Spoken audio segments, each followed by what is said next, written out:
Team Gwen is whipping the crap out of Team Adam tonight. Yeah, of course you would say that. You're sleeping with her. Hey folks, this week was the live playoffs on Season 9 of The Voice, and in this video we're going to talk about the performances and the results from Team GWEN. First up was Regina Love. The song GWEN gave her this week was Hello by Adele. Regina was thrilled when she found out she was singing this song, but maybe she shouldn't have been.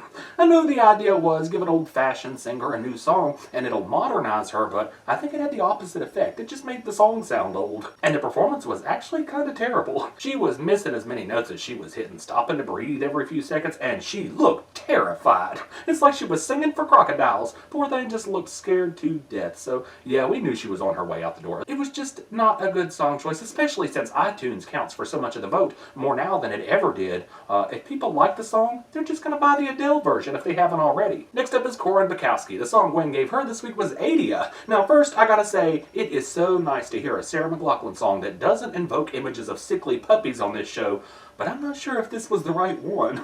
I've said it 1,000 times, I just don't think name songs are very wise on these shows because you want a song that people can relate to, and I don't know about y'all, but I've never even met a real-life Adia. I think she exists only in song. But anyway, Korin got a makeover this week. I don't know, I think I would have felt kind of insulted because GWEN was like, oh, we gotta do something about all this, and then she brought in a whole crew. It was like watching the NASCAR folks change out the tires in the middle of a race, but she looked lovely. The dress was a little bit much for the old red dress, showing some leg, but she got a haircut too, although we wouldn't have known that she got a haircut if we hadn't seen them cut it because they didn't take off but yay much. Anyways, it was a decent performance, but it was kind of a letdown because Korin has kind of become one of my favorites, so I think GWEN might be taking her in the wrong direction a little bit. Well, at least she has another chance. She might need to resist GWEN a little bit though. Next up was GWEN's comeback, Ellie Lawrence. Why she brought back this girl, I had no idea because she was right down awful the last time we saw her, but I guess who else is she going to bring back? It is GWEN after all.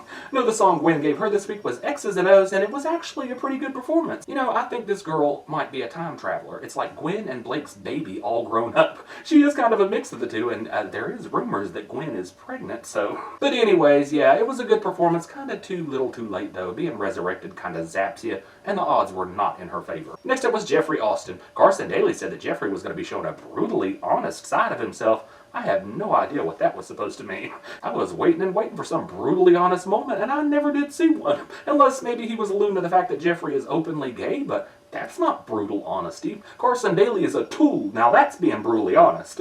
Anyway, the song GWEN gave Jeffery this week was Say You Love Me, and during rehearsal, GWEN said that it wasn't totally believable. He didn't have that problem when he hit the stage, though. It was a really nice performance. Only thing I didn't like about it was those swaying fools down in the audience, but I can't blame Jeffery for that. No, in just like 2 weeks' time, he's gone from being mostly a non-factor to being the strongest member of Team GWEN, so we knew he was going to be A-okay. He was really the only sure one on GWEN's team. Now if he can keep it up. Don't ruin him, GWEN.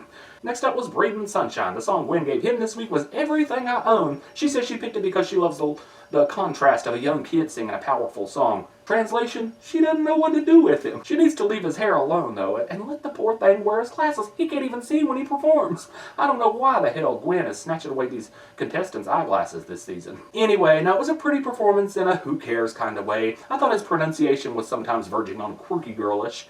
And there were a few times when you could barely hear him. It's the kind of performance that Meemaw just eats up, though. I kind of wish he would have done the Boy George reggae version of this song, because it would have made it a little less boring for me, but, you know, I would have bet everything I own that he wasn't going to make it through on the public vote, but I guess I underestimated the cheek pinchers. And last on Team GWEN is Viktor Kirally. The song GWEN gave him this week was All Around the World. I guess because he's been all around the world, to Hungary, to the US, get it?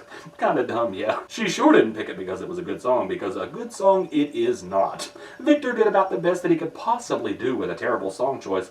I don't know, changing the pronouns of the song, it kind of messed with the flow of the song for me anyway, but I mean, I can understand why he did it. Dude isn't gay, so. He tried to make the song interesting, but there just ain't much you can do with a song like that, so it just wasn't enough.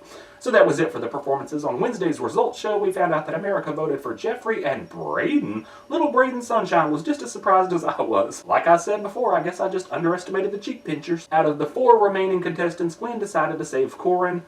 which was definitely the right choice. This wasn't her best week by any stretch, but she has been the most consistently good up until this point. I think based on what we've seen so far, Jeffery is going to be the last one standing on Team GWEN, and Braiden will probably be one of the first ones to go, but I guess we'll see. Leave me a comment and let me know what you thought about Team GWEN, and be sure to check out my reviews of the other teams, which will be up at some point this weekend. And then I'll see y'all back here next week for the top 12.